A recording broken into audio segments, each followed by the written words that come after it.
Muy buenas tardes, amigos. La plataforma web multimedia El Montonero tiene que participar en la campaña electoral. Y bueno, vamos a entrevistar a los candidatos a las dos cámaras, los candidatos a la presidencia. Y el día de hoy iniciamos precisamente ese tipo de actividad. Y a nosotros nos interesa sobre todo que el Perú tenga un extraordinario Senado. Y vamos a entrevistar a los candidatos al Senado que desde nuestro punto de vista, desde los diferentes movimientos, desde las diferentes agrupaciones, deberían formar parte de esta Cámara tan fundamental de acuerdo a las reformas constitucionales que se han desarrollado. Bueno, y el día de hoy hemos convocado a nuestro amigo Juan Cheput, candidato al Senado con el número 4 del movimiento País para Todos, del movimiento de Carlos Álvarez. Y él ha tenido, como siempre, la gentileza de aceptar esta conversación. Buenas tardes, Juan. Gracias por la aceptación de este diálogo. Muy buenas tardes, Víctor Andrés. Felicitaciones por el estudio y acá la orden. Muchísimas gracias. Juan, me gustaría preguntarte, ¿por qué el Senado? ¿Por qué decides postular al Senado? ¿Cuál es lo que te hace un candidato diferente de los demás? Mira, en principio yo defiendo lo político y considero que el Senado Nacional va a tener una visión holística integral de lo que es el Estado. Va a tener que observar las cosas no desde el punto de vista de la simple coyuntura, sino del impacto que puede tener en todo el país. Y para eso no te limitas solamente a revisar, sino también a proponer y sobre todo a poner las cosas en contexto. ¿Qué es lo que requiere el país?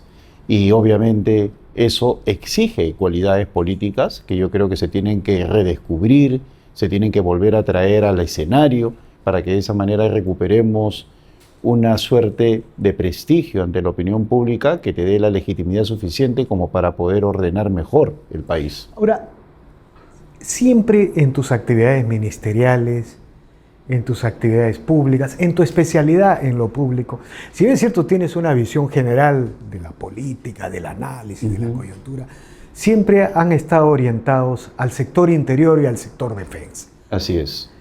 Eso es, digamos, los ejes de tu alternativa de... Son dos de los principales ejes. Yo siempre he tenido un especial interés por inclusive trabajé en el Ministerio del Interior, estaba en la Comisión de Defensa del Congreso del 2016 al 2019, y yo considero que muchas veces son vistos solamente como ministerios reactivos, cuando en realidad cumplen un papel especial no solamente en la seguridad ciudadana, la seguridad democrática, en la integridad del territorio, sino también en la promoción a través de una serie de obras de lo que se le llama la presencia del Estado. Creo que se le tiene que dar mayor relevancia a estas dos carteras por lo que practican, ¿no? Ahora, me gustaría preguntarte algo del tema del sector defensa. Hemos conocido que Estados Unidos ha definido al Perú como aliado principal no miembro de la OTAN. En segundo lugar, se ha conocido que Estados Unidos va a financiar la construcción de una base naval con un fondo de $1.500 millones. Y por otro lado, en el Perú hay la decisión pendiente de optar por los aviones, los 24 cazas de guerra. Están las ofertas del F-16, del Rafale, del Gripen. ¿Qué opinas tú de la relación con Estados Unidos? Es una pregunta directa que debería ser parte de la campaña electoral y que no se puede eludir. Yo creo que ha sido una relación que lamentablemente se descuidó en los últimos años, a pesar de que tuvo un buen inicio en este siglo a partir de la buena relación, valga la redundancia, entre el presidente George Bush y Alejandro Toledo, que sentaron las bases del Tratado de Libre Comercio, mejoraron las condiciones de los beneficios arancelarios, lo que era la ATPA, y a partir de ahí se empezó un trabajo consistente que luego decayó durante el gobierno de Ollanta Humala y que ahora último de nuevo está tomando unos bríos que a mi parecer son muy convenientes para el Perú. Que seamos parte o que seamos denominados como un país aliado no perteneciente a la OTAN nos va a traer una serie de beneficios. Los mismos beneficios que en estos momentos tienen Brasil, Argentina y Colombia desde el punto de vista de capacitación de sus Fuerzas Armadas, trabajo conjunto en obras sociales, beneficios en términos de costos si se trata de adquirir algún tipo de instrumento militar, sea cibernético o de guerra física. Es decir, capacitación in situ, o sea, no solamente viajando a los Estados Unidos, sino misiones que van a estos 3 países. Desde ese punto de vista, esa primera parte me parece a mí fantástico. Ahora, te lo pregunto así directamente. ¿Tú estarías de acuerdo en consolidar, en desarrollar un acuerdo de seguridad con los Estados Unidos, como lo han hecho, por ejemplo, los países, los llamados tigres del Asia, los países del ASEAN? ¿Estarías de acuerdo con ese punto de vista? Yo creo que sí, porque estamos en un ambiente geopolítico. Y mira, hay que ver más allá de nuestras narices. Yo estudio prospectiva, he tenido alumnos militares colombianos de la Marina, la Fuerza Aérea, del Ejército, y ellos miran su país 20, 25 años más hacia adelante.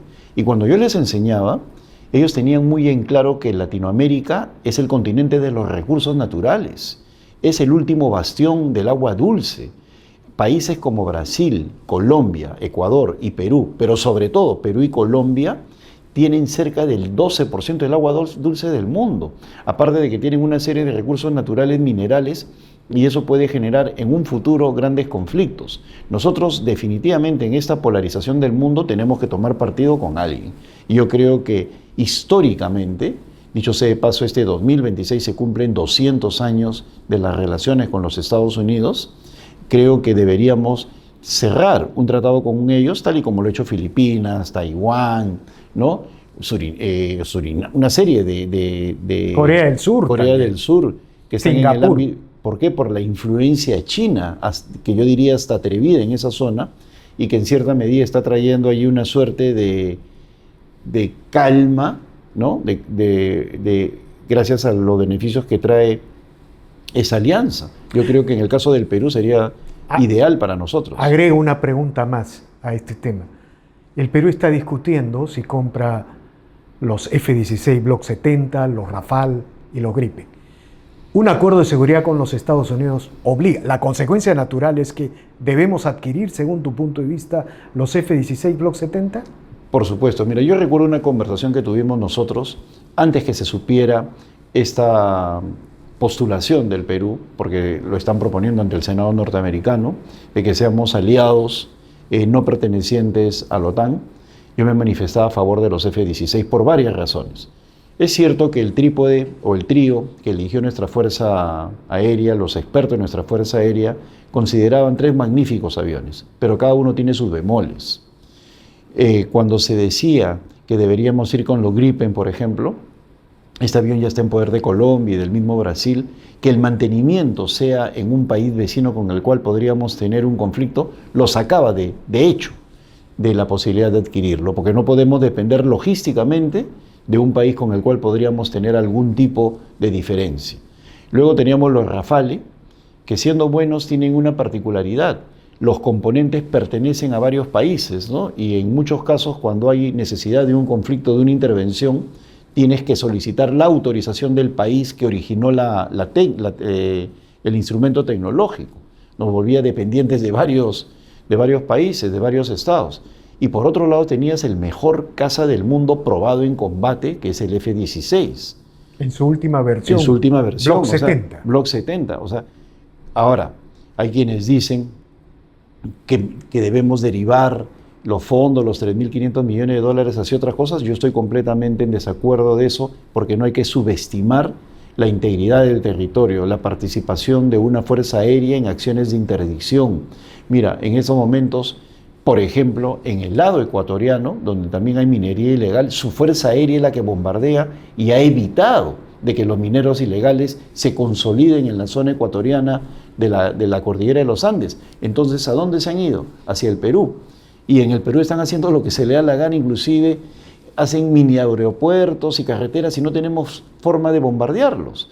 O sea, no se trata solamente de guerra externa, también de integridad del territorio, soberanía y participar en acciones selectivas contra el narcotráfico y el terrorismo. Me gustaría en ese contexto preguntarte, ¿el acuerdo de seguridad con los Estados Unidos anula la posibilidad de la inversión china, de esta enorme inversión china en el Perú y en Hispanoamérica? No, de ninguna manera, porque eso depende, la inversión privada muchas veces no tiene que ver, y lo vemos en las licitaciones que hay en el Perú, y la vemos a cada rato, por ejemplo, en la compra de los activos críticos, como las empresas eléctricas, han participado capitales a la vez, ¿no?, interesados de Francia, de Estados Unidos, de Holanda y de la misma China. Entonces no tiene por qué generar algún tipo de problema. Lo que sí tenemos que tomar en cuenta es que el concepto de la geopolítica, tratado a nivel del Congreso y en nuestras Fuerzas Armadas y en la misma diplomacia, también se ha venido a menos en estos 20 años. Nosotros estamos viendo las cosas en función de la coyuntura y no en función de los grandes bloques que se están formando en el mundo. O sea, en ese sentido hemos sido muy permisivos con China. O sea, para resumir tu posición, acuerdo de seguridad con los Estados Unidos, F-16, Block 70, el Perú como parte del eje occidental, de la geopolítica occidental, pero sin negar un criterio pragmático de la inversión china siempre y cuando ésta respete el Estado de Derecho. Claro, mira, el problema no es la inversión china, el problema es los políticos y los funcionarios peruanos, que son, lamentablemente, estamos viendo una serie de escándalos en los últimos días, que han distorsionado todo lo que es la inversión china. Ya están saliendo empresas chinas a decir, nosotros no somos ellos, ¿no?, marcando distancia. ¿Y por qué? Por un grupo de políticos que lamentablemente no entienden cómo se tienen que hacer bien las cosas. Lo mismo podría haber sucedido con cualquier país. En lo que sí no estamos actuando estratégicamente es en lo que se refiere a la explotación de nuestros recursos energéticos mineros. Yo sé que el Perú no puede darle la espalda a la minería, es valiosísimo, pero por otro lado estamos permitiendo que salgan 12.000 millones de dólares en oro ilegal, nuestras tierras raras no están siendo explotadas, están cayendo en manos de terceros sin mayor estudio. Cosas de ese tipo tenemos que empezar a ver para valorar nuestros recursos. Ahora permíteme, Víctor, en relación a los aviones, un acuerdo con los Estados Unidos ya traería un primer beneficio. Ese primer beneficio podría significar 400, 500 millones de dólares menos. ¿En qué? Como el Perú se convierte en aliado estratégico, el que nos vende, ya no con la intermediación comercial, es decir, con la ganancia comercial, sino como si lo adquiriera la Fuerza Aérea de los Estados Unidos y se lo vende al Perú, ese solo hecho ya implica que nos lo vendan al costo.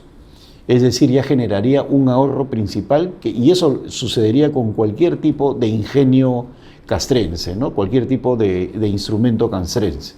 Entonces, va a haber beneficios en términos de costos que nos permitiría comprar estos aviones. ¿Te van a decir pro-norteamericano en la campaña? No, es pro-peruano en todo el sentido de la palabra. Yo considero que es un avión de primer nivel, es una adquisición que nos va a permitir tener un horizonte de protección adecuado, que va a permitir generar una cadena de capacitación a la altura de las circunstancias. Y sobre todo, mira, el Perú es un país, estimado Víctor, y tú eres un estudioso de esto, que ha crecido en sus exportaciones terriblemente desde el año 2001 a la fecha.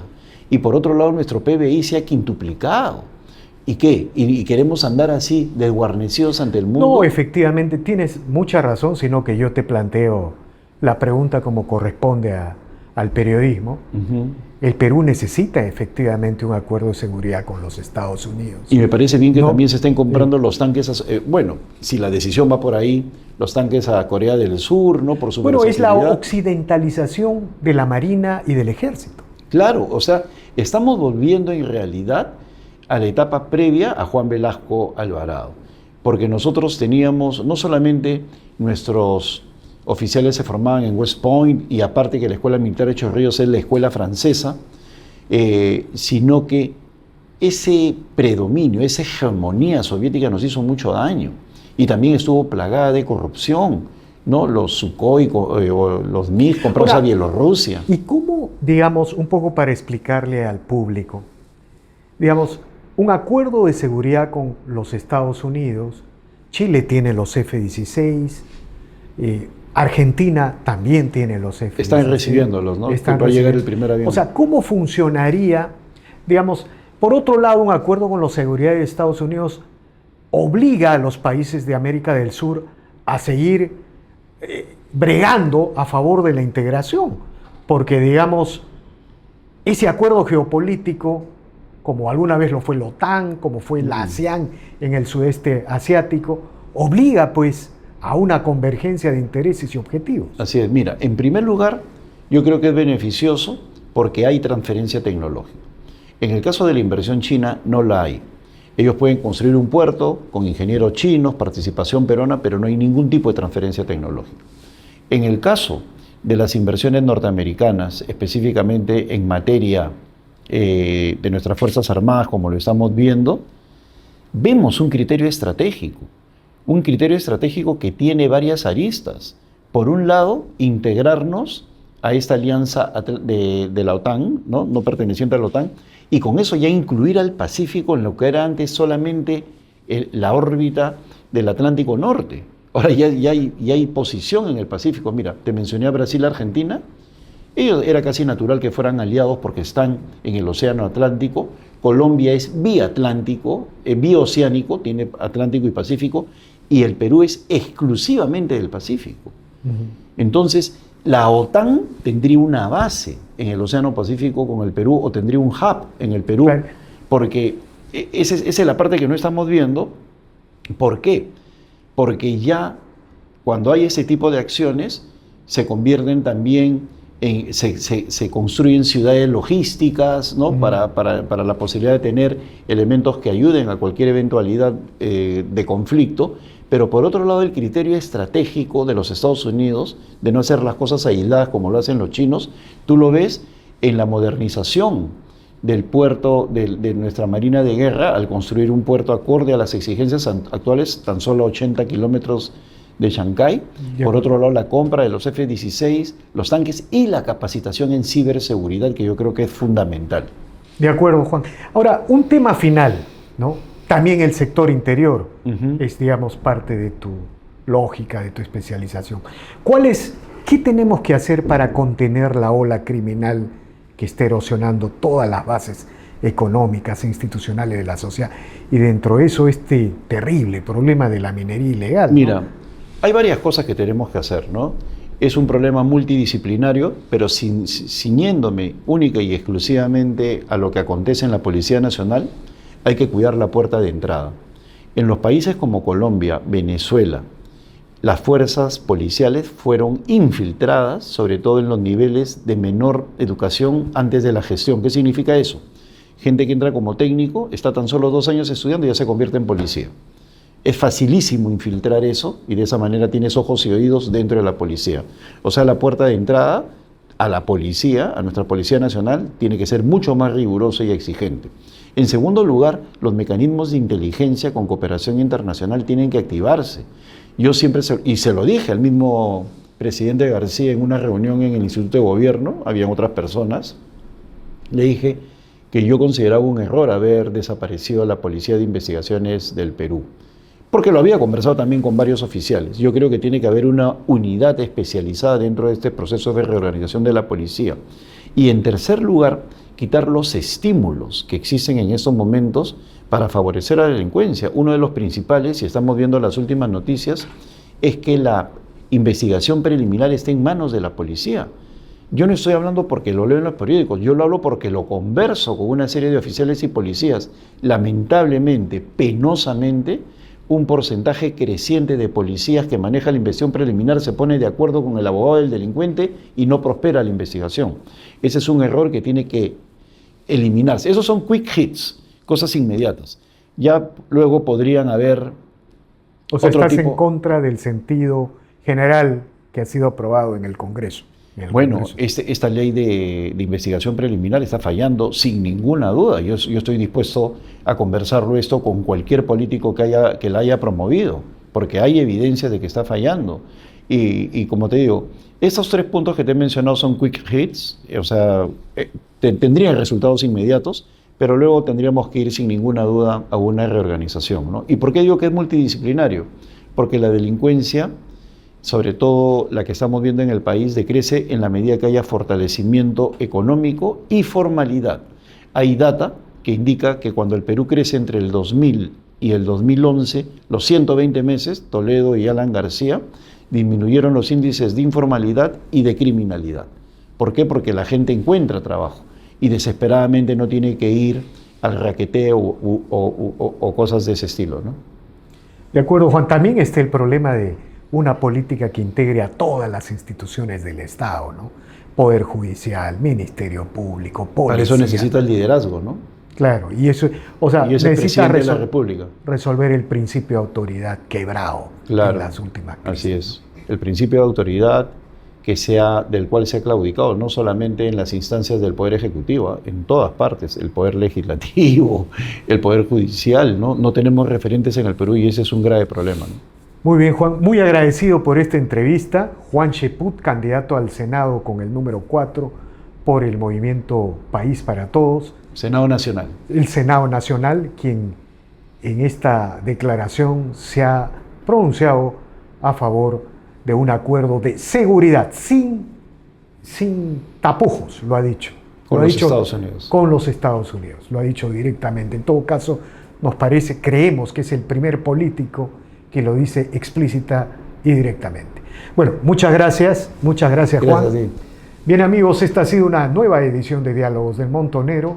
Regresamos en la siguiente edición. No olvide de dejar su comentario. Suscríbase al canal, así este proyecto sigue avanzando. Gracias.